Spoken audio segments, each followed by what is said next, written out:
Selamat datang di Pojok Santai.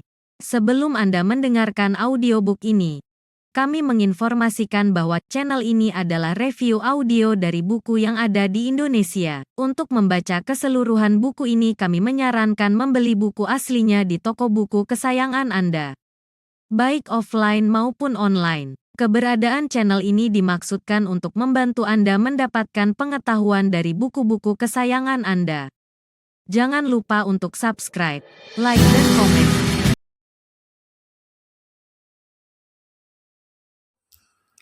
Selamat datang di Pojok Santai, channel khusus yang membahas komik dan novel dengan cara asyik.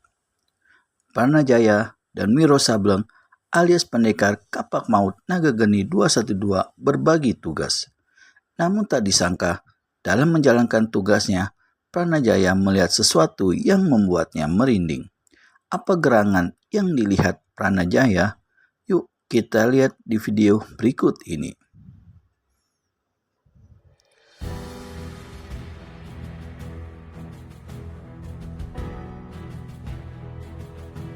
Sekar tidak bisa berpikir lama-lama.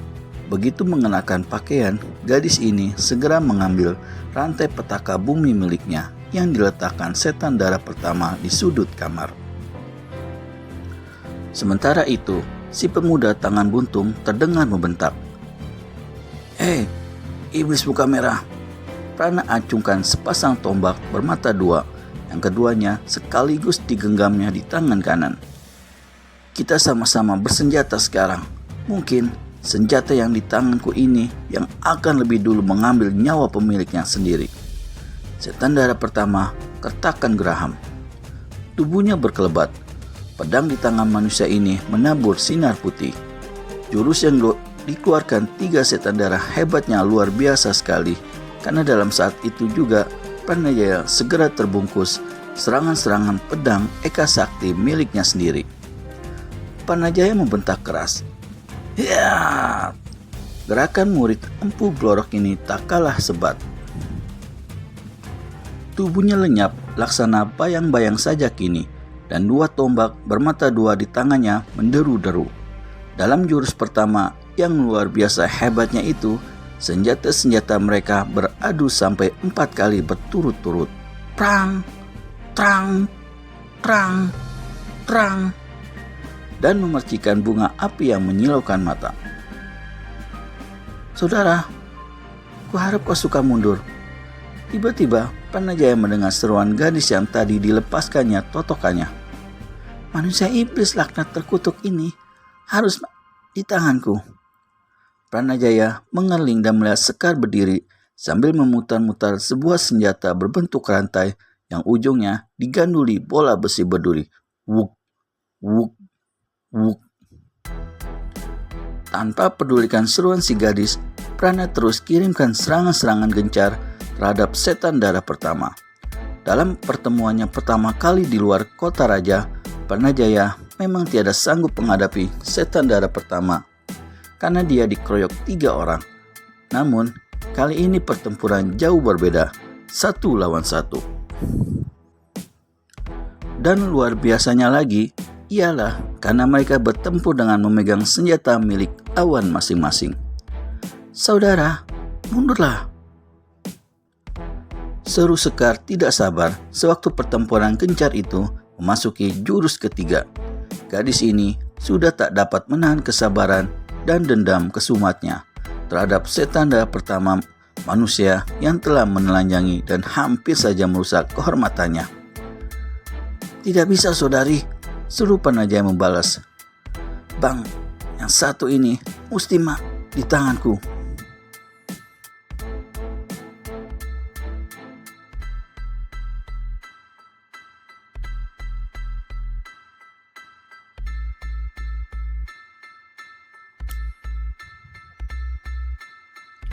"Nyawanya milikku," teriak Sekar, dan dia melompat ke muka sambil menyabetkan rantai petaka bumi. Senjata itu menderu laksana angin topan.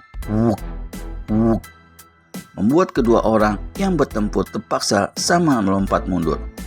Pranajaya penasaran sekali. Dia berpaling. "Saudari, kuharap kau jangan mencampuri urusan ini. Kau telah selamat. Sebaiknya lekas-lekas berlalu tinggalkan tempat ini. Apa? Berlalu? Saut Sekar dengan ketus. Sebelum kupecahkan kepala pemuka iblis ini, aku tak akan tinggalkan tempat ini. Aku tahu kebajatan yang telah dilakukannya yang membuat kau begitu inginkan jiwanya, kata Pranajaya. Tapi itu tak seberapa. Tak seberapa katamu, sentak Sekar dengan mata melotot. Manusia macam apa kau ini? Perbuatan mesum terkutuk, kau katakan hal yang tak seberapa. Sementara kedua orang itu berdebat, Setan Darah Pertama memutar otak. Dia cuma seorang diri di situ, menghadapi dua lawan yang sama-sama inginkan jiwanya. Meski kedua lawan itu kini saling bertengkar, namun bukan tidak mustahil keduanya akan sama-sama menggempurnya, berebut cepat mencabut jiwanya. Dalam pertempuran beberapa jurus tadi, Setan Darah Pertama telah pula dapat mengukur kehebatan Pranajaya. 1 lawan 1 memang sukar juga baginya untuk menghadapi pemuda tangan buntung itu. Satu-satunya jalan yang paling baik bagi Setan Darah Pertama saat itu ialah kabur dari situ dan kembali lagi bersama dua orang konco-konconya. Tanpa pikir panjang, manusia bermuka merah ini segera menyambar jubahnya dan melompat ke atas genteng. Tapi kejut Setan Darah Pertama bukan olah-olah. Sewaktu dari atas genteng, dari mana Pranajaya menerobos tadi, bersiur angin laksana badai. Melanda ke arahnya, membuat tubuhnya terhempas hampir jatuh duduk di lantai kamar. Jika dia tidak cepat melompat ke samping dan jungkir balik 2 kali berturut-turut. Sebelum dia mendongak ke atas, sepasang telinga Setan Darah Pertama mendengar suara tertawa gelak-gelak. Sesosok tubuh muncul di atas atap dan duduk di palang kayu. Dua muda-mudi bertengkar rebutkan jiwa manusia busuk.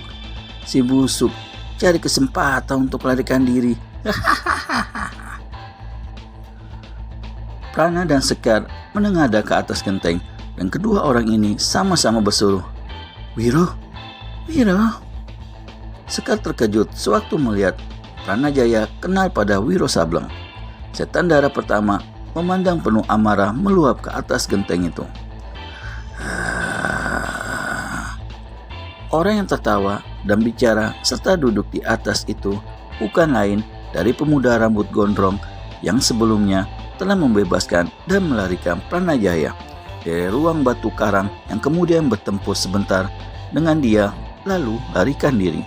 Sambil kenakan jubahnya dengan cepat, Setan Darah Pertama yang sebenarnya sudah semakin menciut nyalinya melihat kemunculan lawan baru ini membentak keras. "Bagus sekali. Semua musuh-musuhku sudah lengkap di sini. Silakan turun pemuda sedeng." "Ahahaha, mulutmu terlalu besar. Apakah kamrat-kamratmu yang 2 orang lainnya juga ada di sini, ha? Tak usah banyak mulut. Jika punya nyali, silakan turun. Kalau lekas minggat dari sini." Mendengar ini, Wiro Sableng tertawa gelak-gelak. Penasaran sekali Setan Darah Pertama berteriak memancing. "Kalau kau tak berani baku hantam di sini, aku masih bersedia melayanimu di halaman luar." Bertempur di halaman luar, lalu cari kesempatan untuk larikan diri lagi? Wiro Sableng tertawa lagi gelak-gelak. Setan Darah Pertama mendamprat dalam hati karena pancingannya diketahui lawan. Agaknya dia tak punya kesempatan lain daripada harus menghadapi ketiga musuh-musuhnya itu atau sekurang-kurangnya salah seorang dari mereka.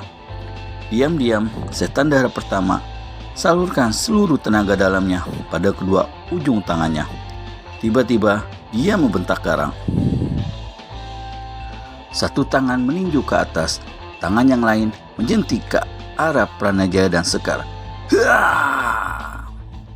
Selarik besar sinar merah yang sangat panas menderu ke arah Pandeka 212 yang duduk ongkang-ongkang di atas atap kamar, sedang 5 larikan kecil sinar merah yang merupakan totokan-totokan beracun menyambar laksana kilat ke arah Sekar dan Pranajaya. Sekar putar rantai petaka bumi. Prana menghindar ke samping sambil kiblatkan sepasang tombak bermata dua milik setan darah pertama.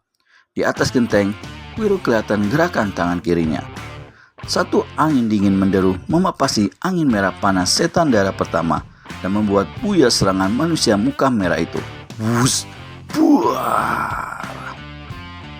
Penuh beringas, setan darah pertama melompat ke atas dan menyerang dengan pedang Eka Sakti milik Pranajaya.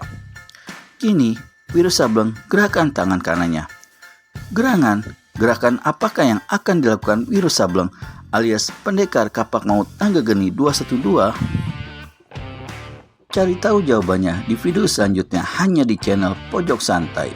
Segera subscribe dan tekan tombol lonceng untuk mendapat notifikasi video terbaru dari kami. Terima kasih dan sampai bertemu kembali.